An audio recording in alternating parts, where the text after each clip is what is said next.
gentlemen, we came here to make you move.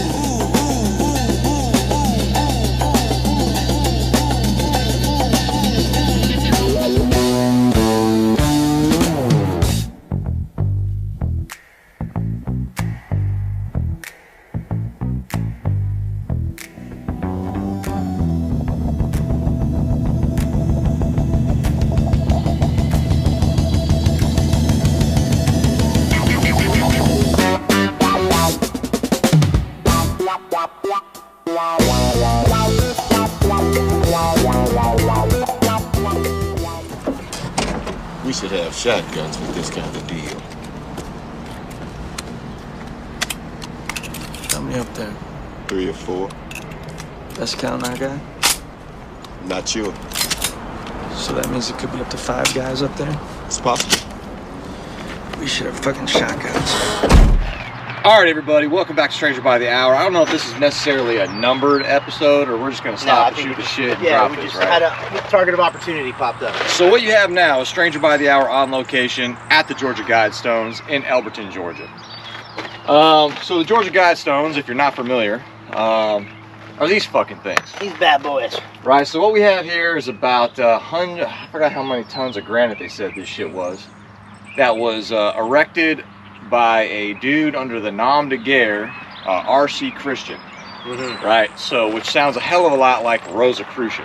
Yes, it So does. this guy, R.C. Christian, rolls into Elberton, Georgia in the late 70s, early 80s, and talks to some banks, talks to some fucking granite people, and says, hey, I want to build this thing and remain, and I'm representing some people, they want to remain secret. R.C. Christian's not my real name, I want to remain secret, and we want to drop this shit here on this High Point farm in Georgia right here.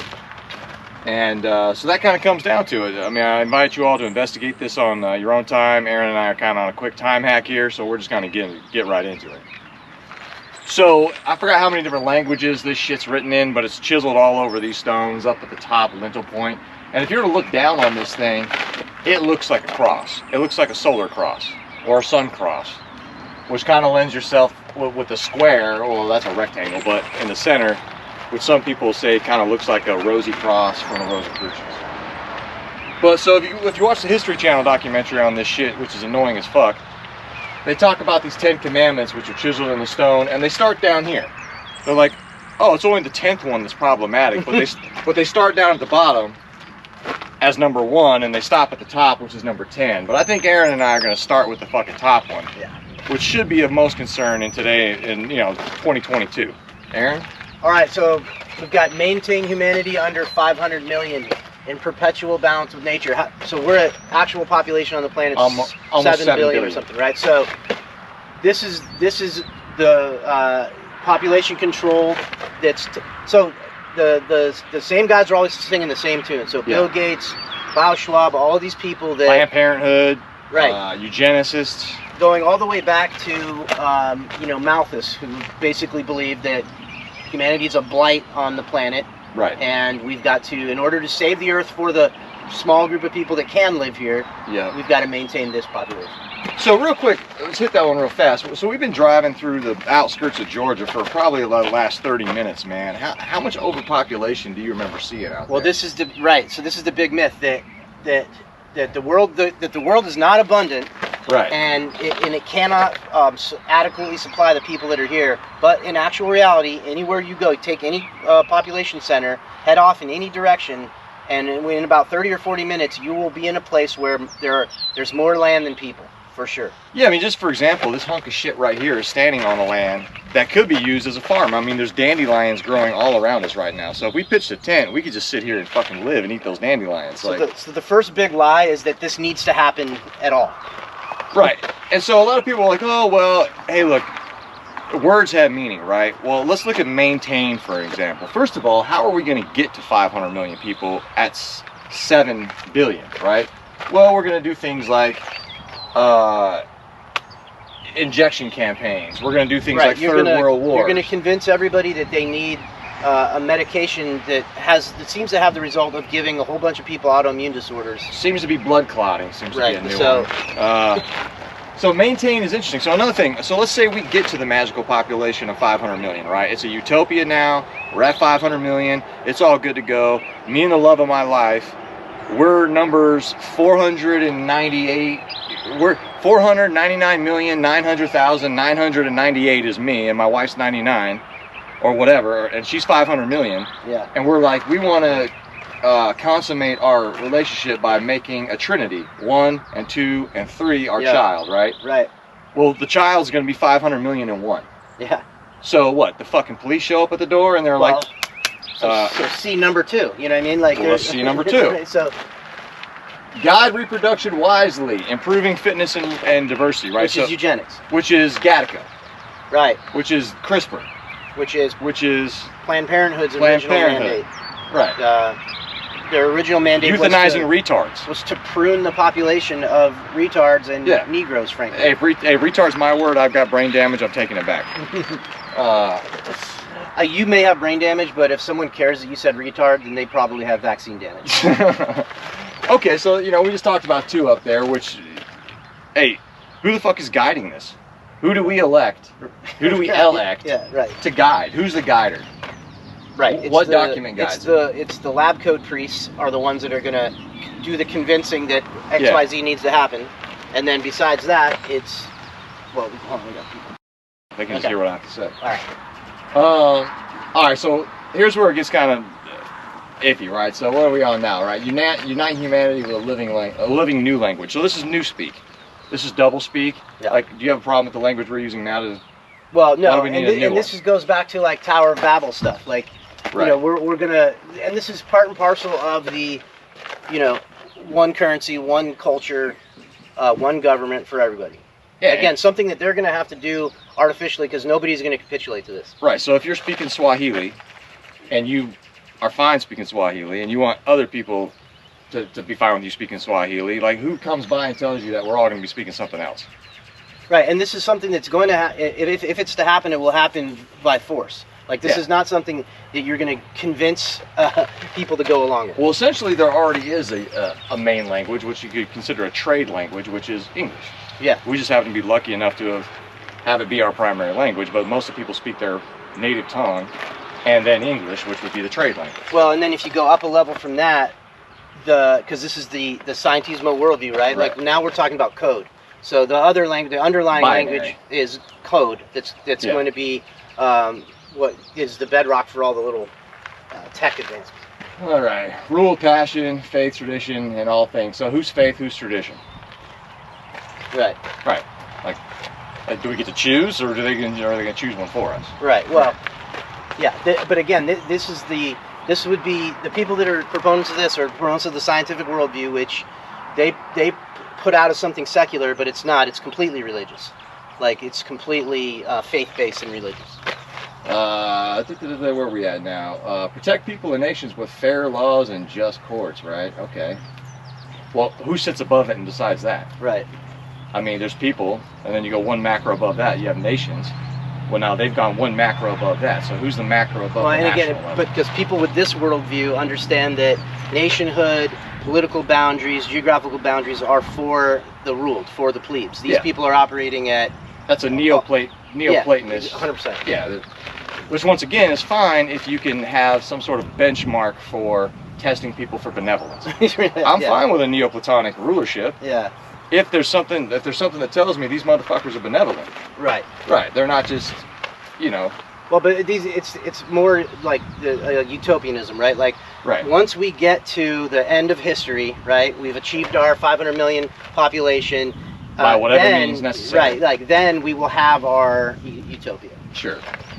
Where we at, man? Let all nations rule internally, resolving external disputes in a world court. Right, so that's one world government. And they've been setting this up. Well, I mean, we have United Nations, League of Nations, we have whatever comes after the World War III. Bank. We have all these extra governmental organizations that have sway over nations. International Monetary Fund, Bank of International Settlements.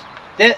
That don't respond. They're not part of a democratic process. You have no access to these institutions whatsoever. They're making decisions that are undemocratic. You don't have access to. So if your entire nation gets to decide they don't need to be around anymore in the world court, I guess you're fucked. Well, but we've been arbitrarily drawing political boundaries for a long time. You take like the Balfour Agreement. You take Right. what happened to at the end of the Ottoman Empire when they just started carving up the Middle East. This is now Kuwait. This is now Iraq. And then of course, like the people whose land that is, who have an association with that land, a tradition with that land, they're not going to accept that. And then that percolates, and eventually you've got these places where you can just start making wars kick off. Like, okay, you're creating, a lot of tension. The problematic thing with the Ottoman Empire is almost nobody knows who like, if you were just to go ask some fucking random person, who are the Ottomans, what was their empire like, and when did it go away?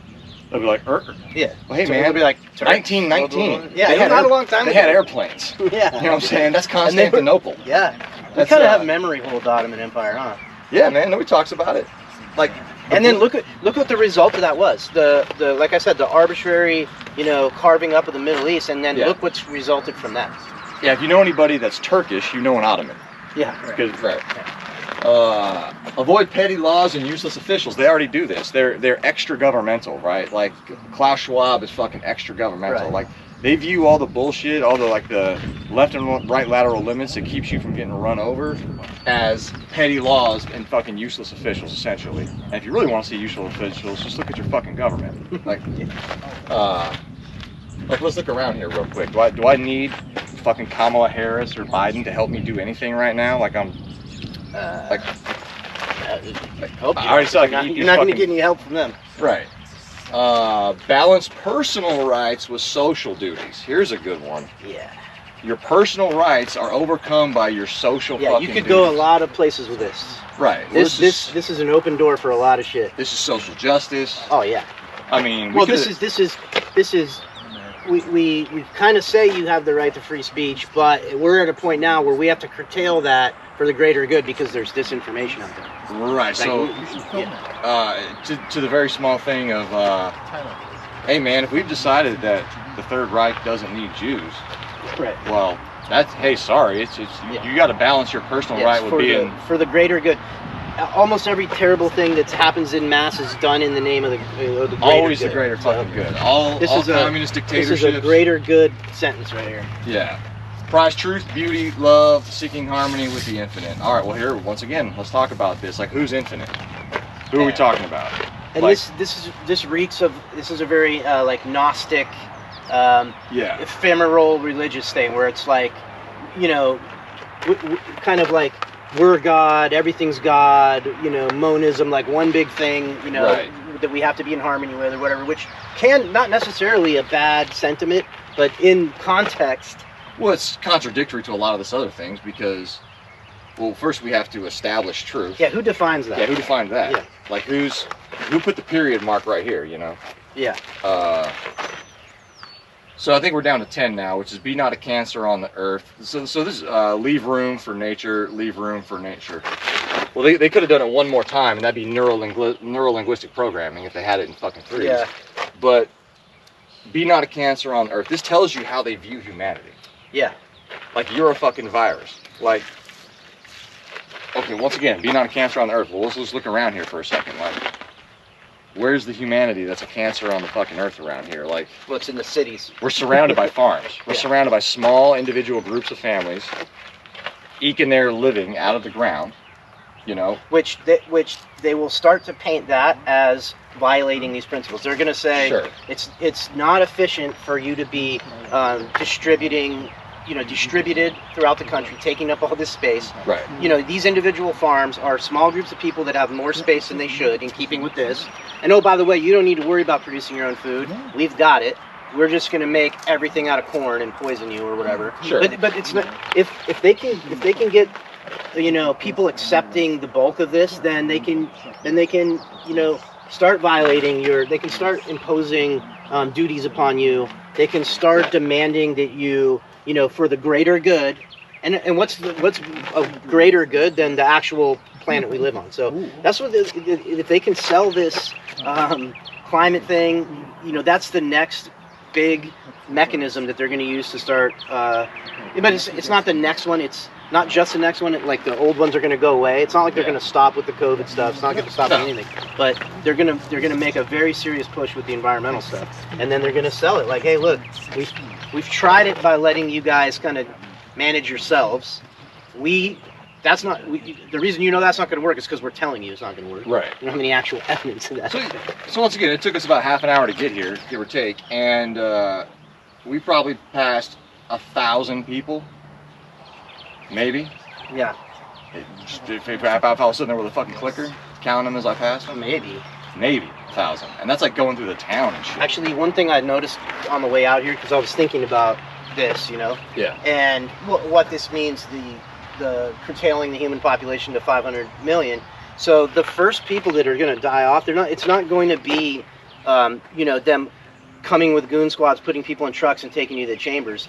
People that are at the end of the resources distribution that are already kind of marginal are going to just start dying. So we passed some. I saw a couple of drug zombies on the road as we walked by. Some dude like walking down the street in his socks at 8 in the morning or whatever, and I saw some other like meth out lady on the side of the road. I'm like, they're gone. Like that's going to be the easy ones. And there's a lot of people that are are experiencing. That's these people right here. The cancer on the earth. And in some of developing nations, they've already got food insecurity. They're already one kind of disaster or disruption away from a bunch of people dying anyway. Most families in America are like that. And I think that we're also already seeing the die-off, and it's being covered up. Like, I think people are getting sick and dying, and they're messing with the numbers.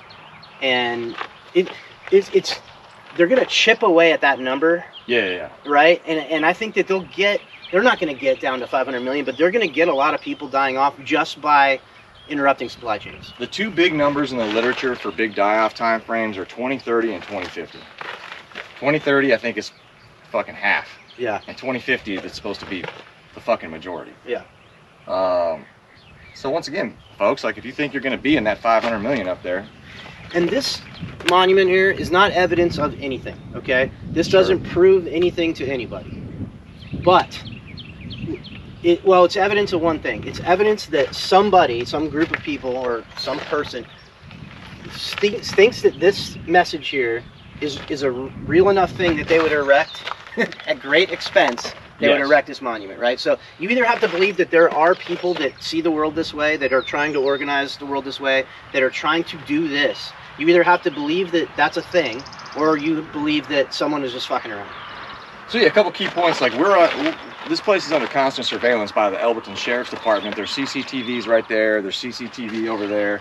Like, ask yourself this: what other monument of any kind of religious or any kind of monument period like this, just in the middle of nowhere, is constantly under fucking surveillance? There's 6 cameras right around here. By the man, right? And here's another thing I want to point out before we kind of wrap this up is allegedly this thing has some astronomical alignments to it, right? Like the V shape on one of these two is supposed to hit the left and right rising of the sun, essentially. But one of the interesting things is that hole right there, right? Now, first of all, if you were to look at ancient Egyptian shit, like pre-dynastic, you'll see the precision of their tube drill marks. Well, this is a shitty hole. But what that thing is supposed to point to at all times is Polaris. Oh, is that what that's there for? Yeah, it's supposed to point to the pole star if you look through the other side. Oh, you can see through it. You're supposed to be able to see through it to Polaris. Okay. So let me get this straight. We're spinning at 1,000 miles an hour. Yeah. On some weird arm of the fucking Milky Way. Yeah. Everything else is spinning. All times. Everything's spinning. But you can look through that hole. But at any given evening, I haven't tried it, but at any given evening, allegedly, you can look through that fucking hole and find Polaris. On a ball that's spinning at 10,000 miles per hour. On a ball that's spinning 1,000 miles an hour on a fucking, like, orbiting our sun. And everything in constant motion, spreading out through eternity from a single explosion. And you can look through that hole anytime you want and see the same stuff. It's like I put a washing machine on a spin cycle, threw in a fucking hand grenade. Yeah. And I'm supposed to believe that I can see the same result every time I do that. Yeah. Yeah. A little weird. Yeah, it is a little weird. I'm just asking questions. I don't know anything about anything. That's about it on there, man. Yeah. We're a time-sensitive target, so we're going to kind of keep this one kind of short. Hopefully the audio is good. Yeah. We got anything else to add to this thing? No, I mean, reject this. This is, and I think more and more people are waking up to the fact that there are very powerful people in the world that see the world and humanity this way. I mean, you can just read the Fourth Industrial Revolution, and it kind of just points this out. You can read there's a bunch of things you can access that say this same message. This is not an anomaly that somebody would think about this and put this here. Yeah, so thanks for tuning in. All right, take it easy. All right.